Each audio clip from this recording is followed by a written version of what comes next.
এটা তো বুবাই, কিন্তু ও এই ফুটপাতে দাঁড়িয়ে কি করছে? সবজি বিক্রি করছে। কি হাল করেছে বেচারা, ও তো নিজেকে খুব হিরো মনে করতো, বলতো আমার থেকে ভালো মেয়ে পাবে, এখন ফুটপাতে দাঁড়িয়ে সবজি বিক্রি করছে। শোনো, 1 কেজি দাম কত? এটা 50 টাকা কিলো। কি 50 টাকা কিলো? অন্য দোকানে তো 30 টাকা কিলো করে দিচ্ছে, আর তুমি এত দামে বিক্রি করছো?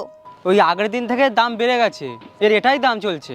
30 টাকা কিলো দেবো, আর না হলে আমি অন্য দোকানে যাচ্ছি। না ম্যাডাম, এই দামে তো দিতে পারবো না। ঠিক আছে, তাহলে আমার লাগবে না। ম্যাডাম নিয়ে যান, আমার মেয়ের ওষুধটা তো কেনা হয়ে যাবে। কি হয়েছে তোমার মেয়ের? ম্যাডাম এই 1 মাস হলো আমার মেয়ের শরীরটা খুব খারাপ, আর এই বিক্রি কম হওয়ার জন্য আমি আমার মেয়েকে ঠিকঠাক ডাক্তারও দেখাতে পারছি না। তাই আপনি যদি এটা নিয়ে নেন, আমি আমার মেয়েকে ডাক্তার দেখাতে পারবো। কেন, তোমার ওয়াইফ তোমার মেয়ের খেয়াল রাখে না?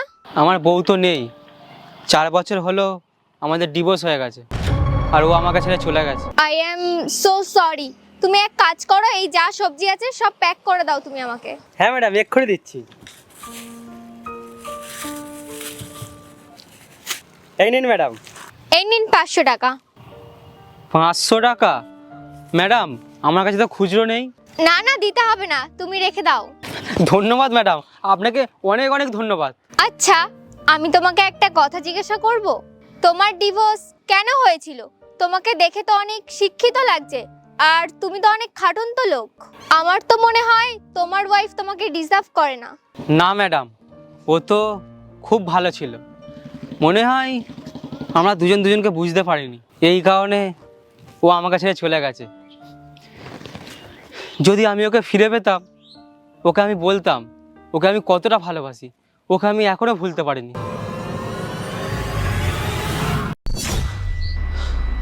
এটা কি করেছো নিজের? আমি ভেবেছিলাম তুমি আমার থেকেও ভালো কোনো মেয়েকে বিয়ে করে সুখে আছো। আচ্ছা, তুমি বোঝো না আমি তোমাকে কতটা ভালোবাসি। আমি আমার জীবনে অন্য কোনো মেয়ে তো আসার কথাই ছাড়ো, আমি অন্য কোনো মেয়ের কথা ভাবতেও পারি না। এটা আমি কি করেছি? আমি অন্যের কথা শুনে নিজের ঘরটাই নষ্ট করে দিয়েছি। আমি সব সময় তোমাকে ছোট করেছি, অন্য কারোর সাথে তুলনাও করেছি। তোমার ভালোবাসা বুঝতে পারিনি, যদি পারো ক্ষমা করে দিও। সরি বলো না, যা হওয়ার হয়ে তো গেছে, এখন আর ওসব বলে কি লাভ। বুবাই, তুমি যদি চাও তাহলে সব আবার আগের মতন হতে পারে। না কোয়েল, তুমি তো মনে হয় অন্য কাউকে বিয়ে করে নিয়েছো, আর সে হয়তো আমার থেকে অনেক ভালো। বিয়ে?